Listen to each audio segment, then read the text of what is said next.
জায়গার মধ্যে রাসূলের শান নাই, ওই জায়গার মধ্যে জান্নাতের বাগান হতে পারে না। যেই জায়গার মধ্যে যেই নামাজের মধ্যে নবীর নামাজ হতে পারে না, যেই কোনো ইবাদত হোক ওই ইবাদতের মধ্যে যদি নবী নাই, আমার আল্লাহ বলেন গো যে ইবাদতের মধ্যে নবী নাই, ওই ইবাদত কোনদিন আমি আল্লাহ কবুল করি না।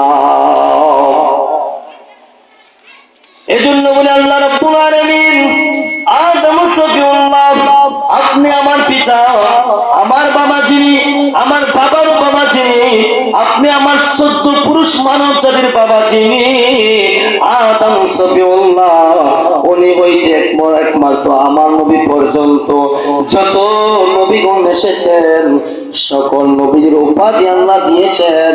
কি কি দিয়েছেন? আদমকে সফিউল্লাহ বলেছেন, ঈসাকে